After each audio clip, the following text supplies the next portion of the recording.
will travel all the night, all the day, all the time for my sacred purpose.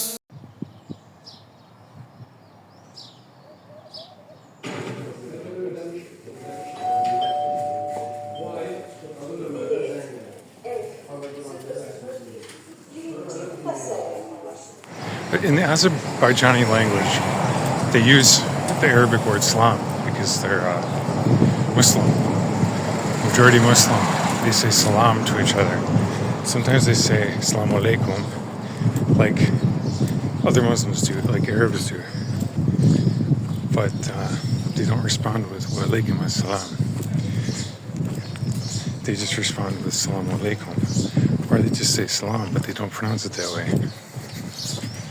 It's pronounced salam, which sounds more like the English word salam, which is really interesting to me. It's not salam. That's what they take it from, the Arabic salam. But they pronounce it salam, and it's spelled S-schwa, L-schwa, M. Those schwas are upside down E's in their alphabet here in Azerbaijan. But it sounds like the word solemn in English. S-O-L-E-M-N. So salam means peace, but when you say it like solemn, it takes on this totally different meaning here. Islam is a land of peace, or creates a land of peace. But in Azerbaijan, it's a land of peace and solemnity, which probably makes sense for a former Soviet republic.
So Salam.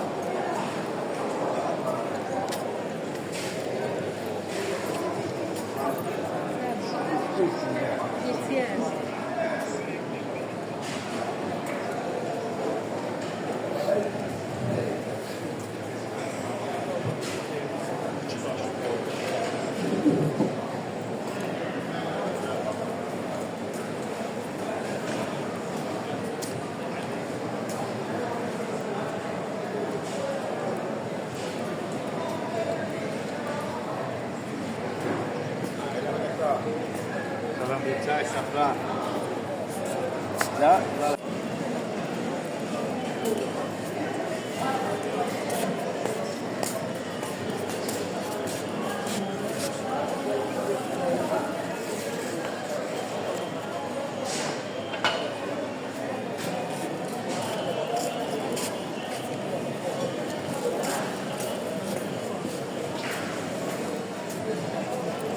that is an awesome market, Yashil Bazaar in Baku. Very, very good one. Very, very fresh ingredients. Really nice looking stuff. Nice smelling stuff. I spent all my money for today in a very short time. Even though stuff was cheap. Bought a lot.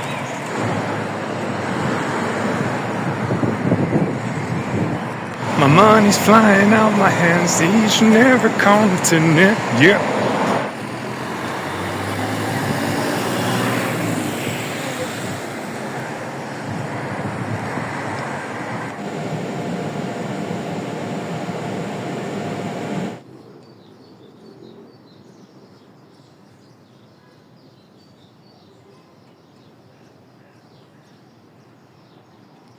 I'm staying at a restaurant or a room beneath a restaurant, and the restaurant, I knew the restaurant was cool, but the restaurant has a view out in the bay of Baku, and it's amazing. Extremely beautiful restaurant with great furniture and a view of the largest flag in the world. This is cool.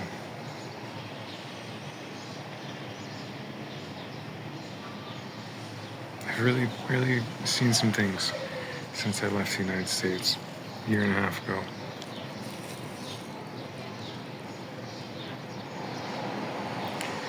Really happy about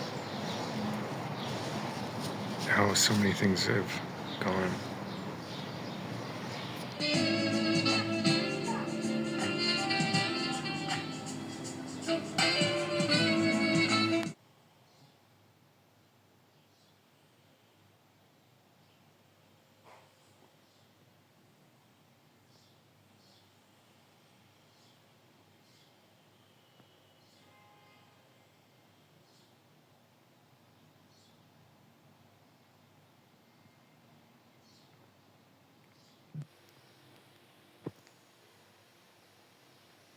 Every country I get a beaded bracelet. Look at this one. I got slugs in my bathroom. This looks like a slug to me. This is like the mother of all beaters. It's fat. Look at this, how fat compared to the other ones. Love it. 3 manat.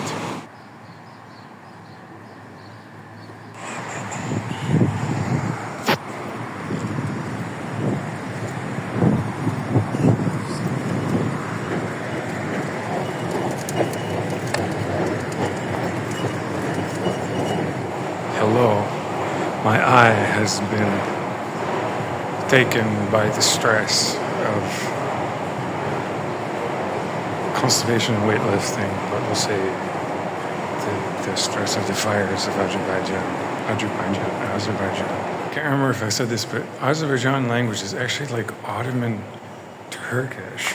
It preserves a lot of the pronunciation and vocabulary from that language. It's fascinating to think about that there's still an Ottoman Turkish kind of language being spoken today.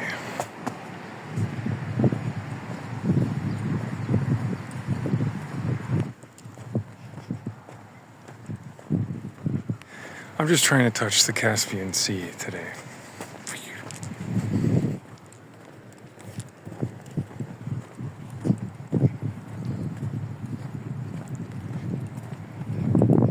Some call it a sea, some call it a lake, but it does have pretty much salt in it.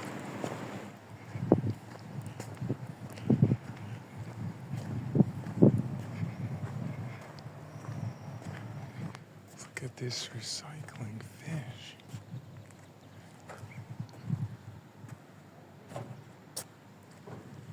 Look at this bird made of phones.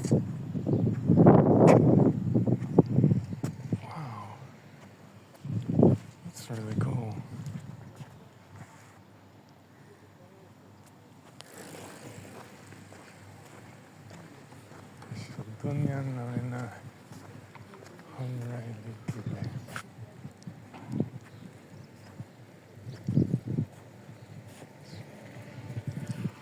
We are right there. Of course, the Caspian Sea is huge on this map, since we're right next to the Caspian Sea. But there we are, is Baku.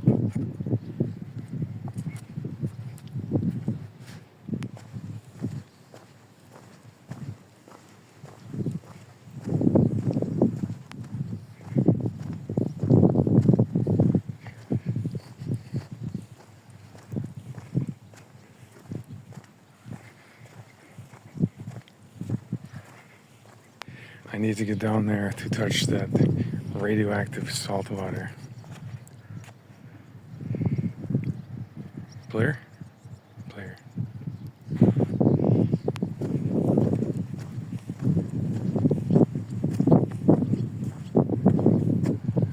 Look at here. We've got the flag, Baku Bay, flame towers.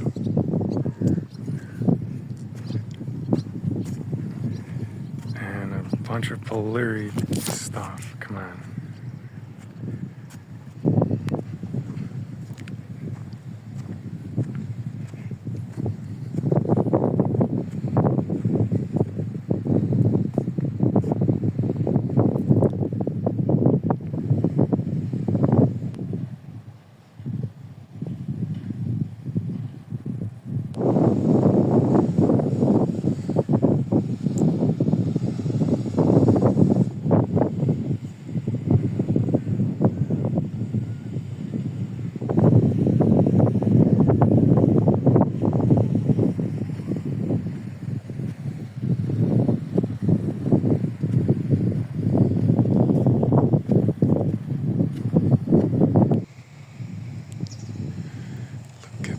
Boy.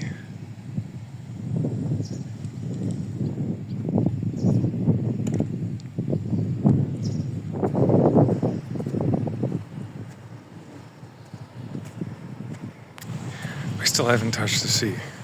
I don't know where to access it. It's all inaccessible. So close yet so far away.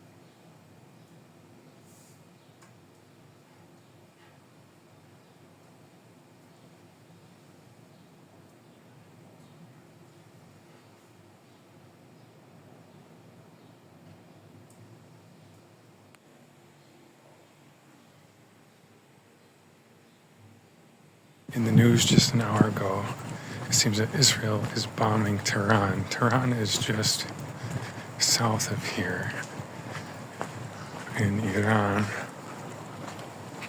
And I just came from the border of Israel, so I feel like I'm in the middle of it. But that's just the news. In real life, the reality is like the Caspian Sea is beautiful. But it is kind of exciting to wake up into the real world, realize that I'm in the real world and traveling.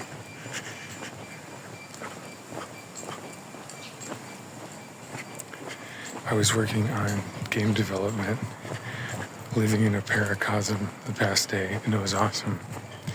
But now, back to the real world, to gather more world fabric, to gather more inspiration.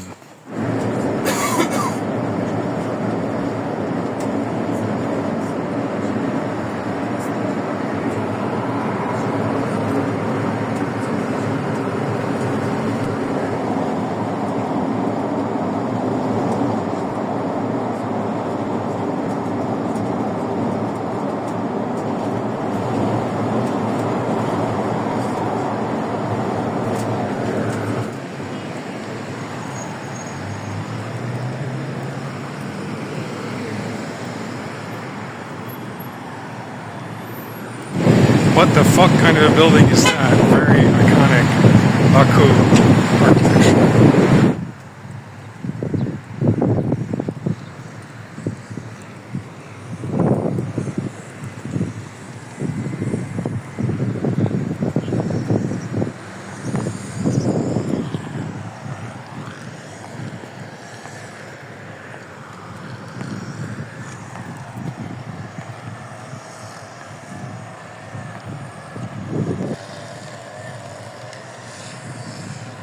Alright, so it's super beautiful here, and this is what I'm thinking about.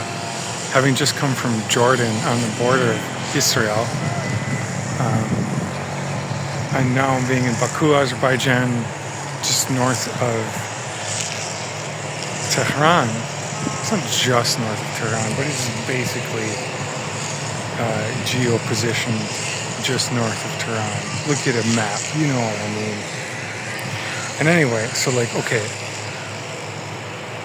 having been so close to this Palestinian-Israeli conflict and then close to this Israeli-Iranian conflict, what is my experience on the ground been of something like that? And the truth is nothing, right? So like, and I'm reminding myself why travel is important and awesome. Because the world is like a beautiful place, right? And so like I spend time inside working on books and music and video games, multimedia production stuff. And then the news is there. And if I start paying attention to the news cycle, it's like, yeah, that stuff is going on.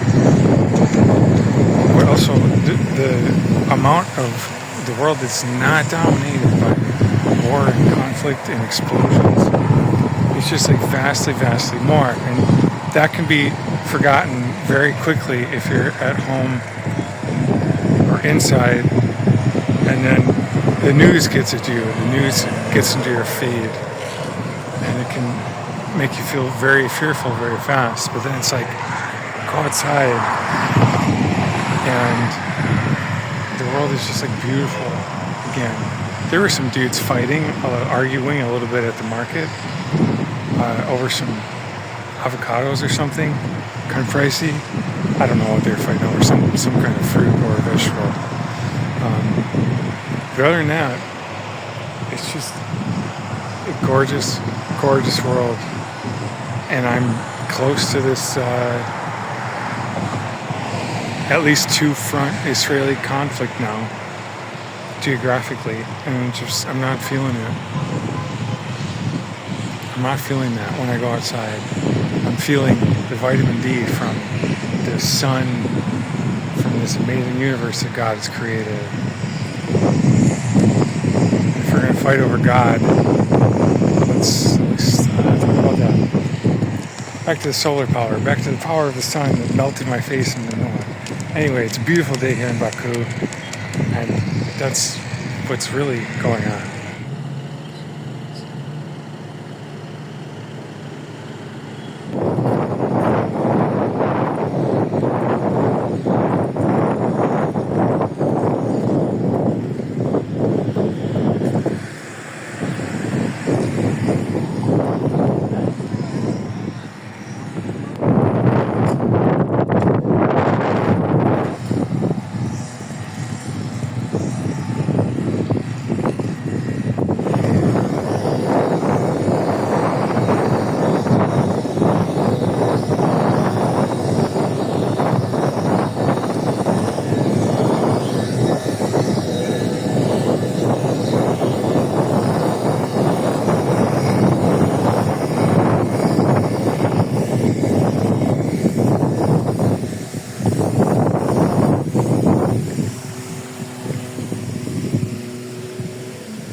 Soviet stuff here, but here's a little Soviet monument of Vanikov.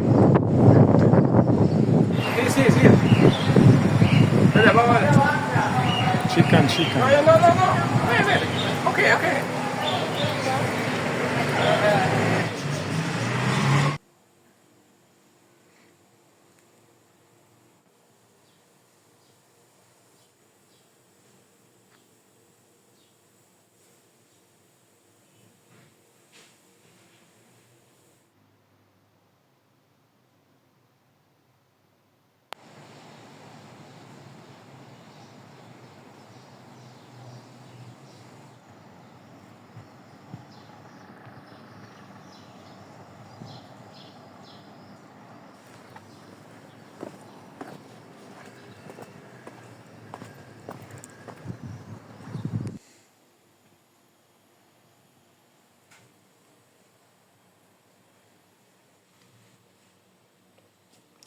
This might not look too romantic, but this is so good. Today I'm walking to Yanar Dağ, which is a mountain of eternal flames, natural gas in the earth. Just makes the stuff burn for centuries and centuries. The flag is back up today. For the last 3 days it was down, probably due to high winds, but it's back.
Tell me it's real good.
Okay, that was the back streets behind the palace of the Shrivan Shahs. Really amazing time of day and really amazing architecture and just really cool, inspiring architecture. Inspiring motifs and patterns on the doors and windows and things like that.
I am an hour early for Yanar Dağ, so I'm going to take a walk.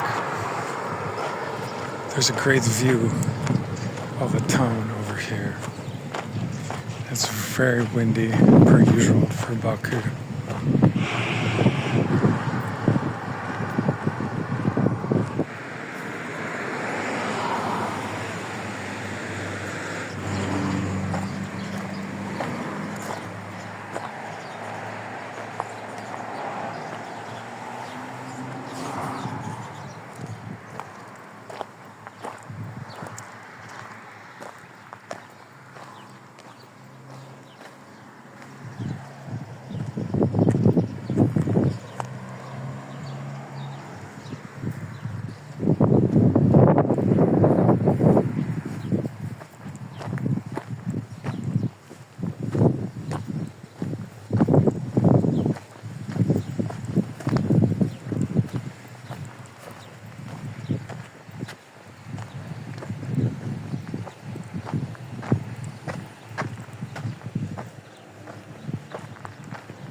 Alright, so Yanar Dağ, or some movie version of it, is in World Sadanah, 25-year-old movie, 26-year-old movie, and it is about these eternal rocks that burn forever. In the film, it's like really dramatic, and Bernard the villain is like, pick these up to this, their devotion and prayer. But I don't think you can pick up any of the rocks here. I think this is just pretty small from what I've seen. The adventure here has been nice. All the wind.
السلام ورحمة الله وبركاته. أبو عماد، مو الأخبار؟ كيف صحة بخير؟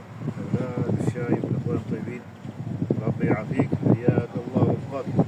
لا والله أنا خارج السلطنة، خارج السلطنة حاليا. موجود في أذربيجان. ما موجود يعني، ما مداوم خارج السلطنة. فموجود هناك زين تتواصل مع خالد الفهري.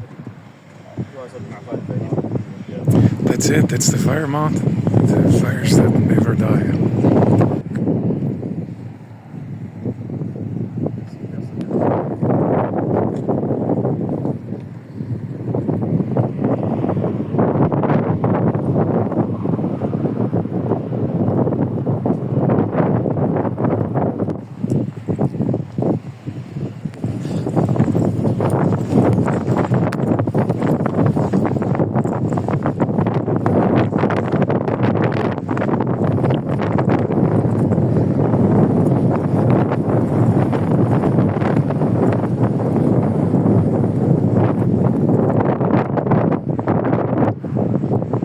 Well, there you have it. This country really is on fire and fiery and windy. There's just naturally there's tons. Yes,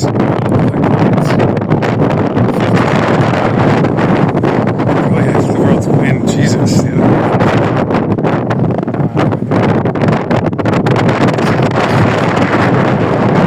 There's Yanar Dağ. It's 9 minutes to get in.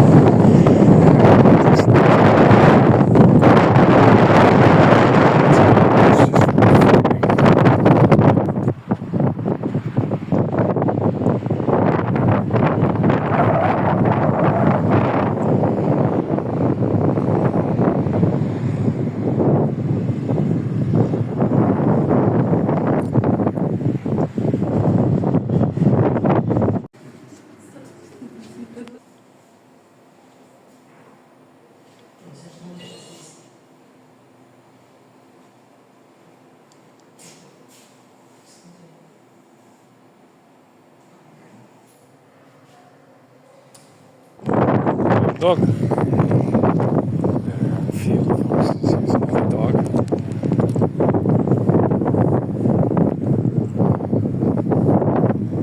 Here comes a horse. A baby horse. Should we go? Yes?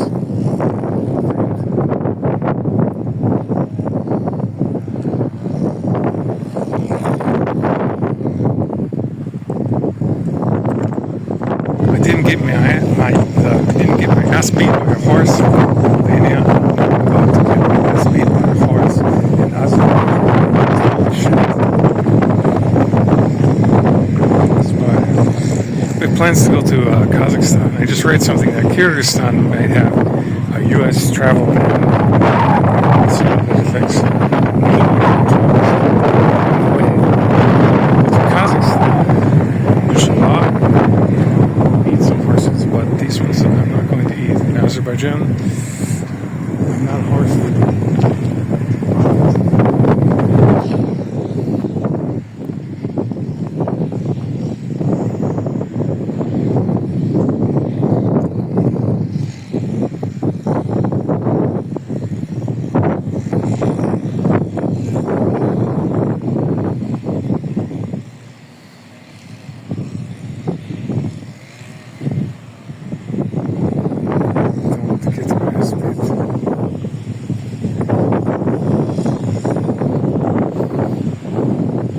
This horse walked almost all the way up to me, and then he just plopped the shit, marking his territory.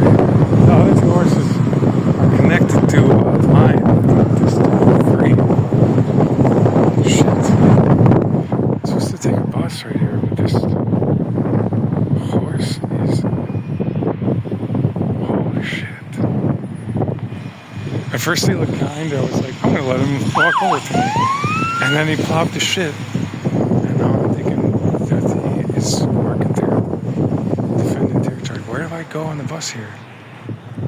Can I take the horse back? The horse just crossed the whole road and now he's over at Fire Mountain.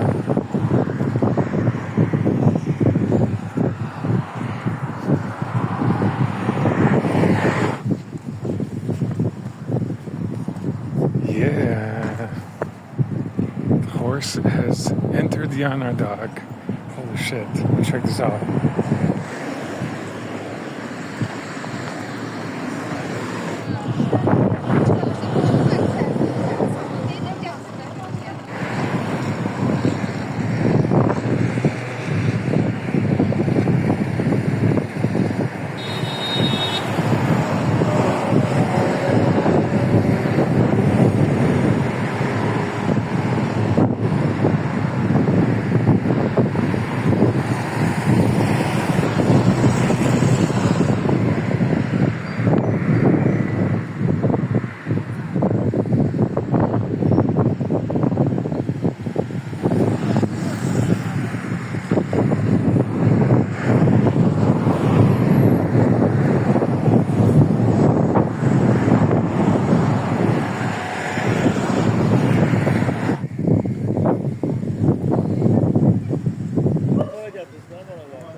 Goodbye, horse.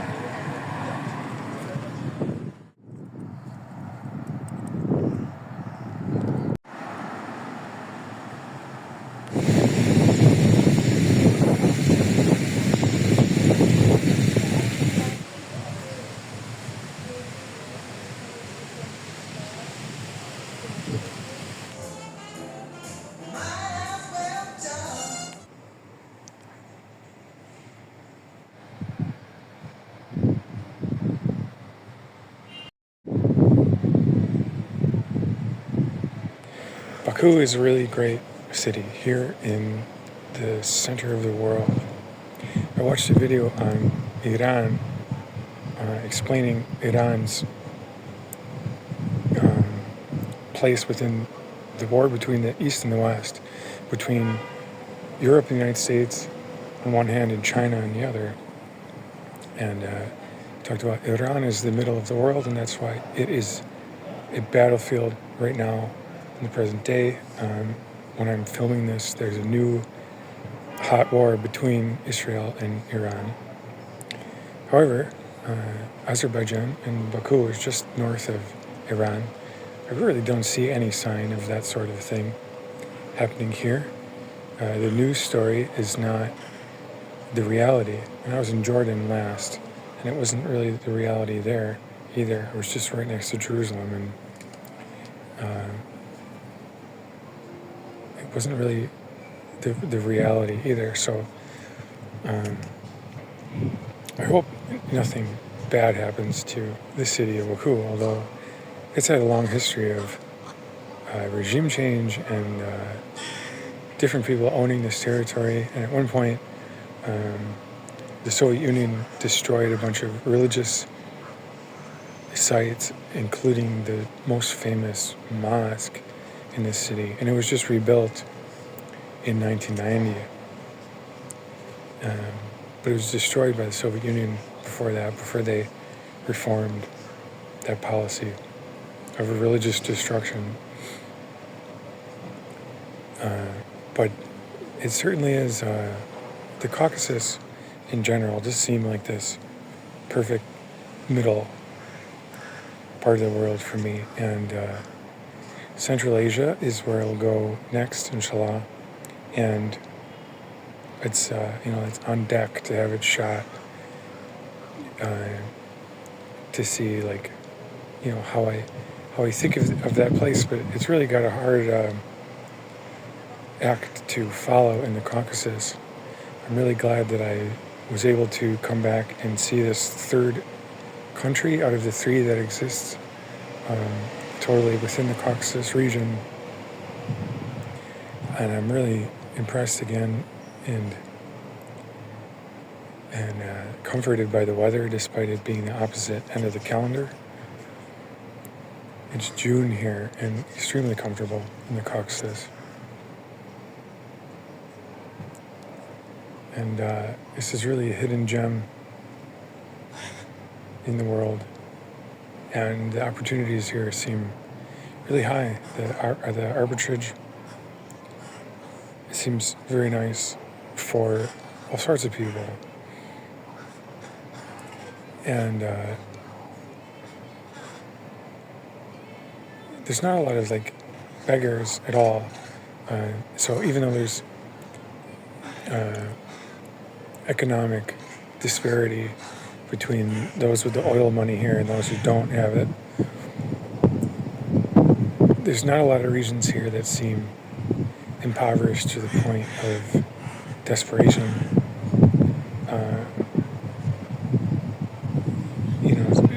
Including or especially towards a tourist like me passing through, or a traveler like me. This is called a developing country, but it's a different kind of developing country than, say, the Philippines. It's very, very, very different. But yeah, I'm just preparing myself here, having an Americano on the rooftop of Coffee Mafi near the Fountain Square in Baku. And I'm preparing to go to Central Asia. My plans right now are Uzbekistan for 2 weeks, then Kazakhstan for 1 week, and then Kyrgyzstan for 3 weeks, and then off back to China, but a very different part of China. That's my plans right now. Let's see what happens.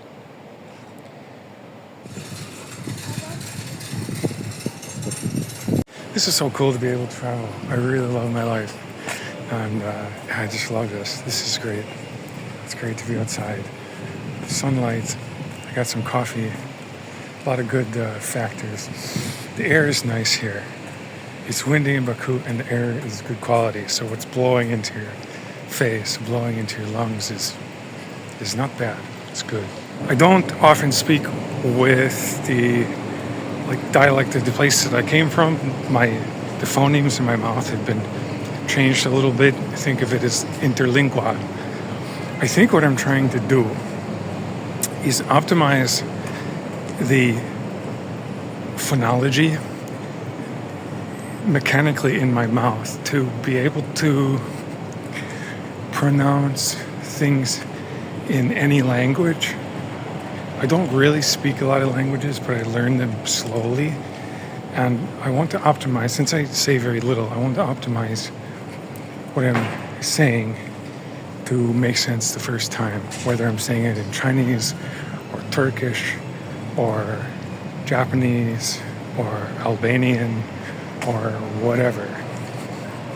And so maybe, at least this is what I think I might be trying to do, is the phonology I use, the sounds coming out of my mouth are the median of all languages in the world. So I don't sound super American or super Chinese or super anything. It's just hella foreign. Hella foreign. And it's like I want to find the median phonology. Since I change languages so much, I want to find a median phonology. So if I say any language's word, even if it's just like thank you or hello or something simple, 1, 2, 3, 4, 5, it comes out making sense the first time in real world scenario.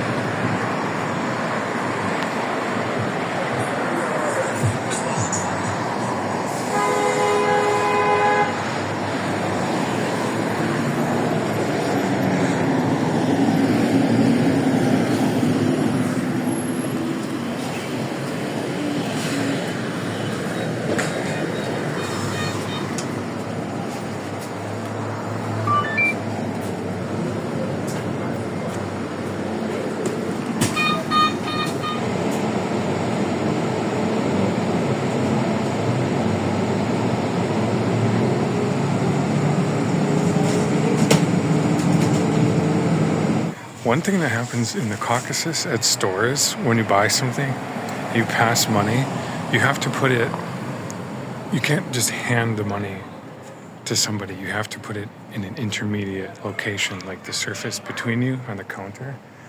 In Armenia, there's actually a tray that like every store has. It's a plastic tray. Sometimes it's branded with some branded stuff, some company's product stuff underneath it. And then in Georgia, they have that like half the time. But in Azerbaijan, they also do the thing where you put the money on an intermediate space. You don't just hand it to somebody. But there's no special plate here for doing that, but it's still a custom. And I'm not always used to it. You can't just hand it.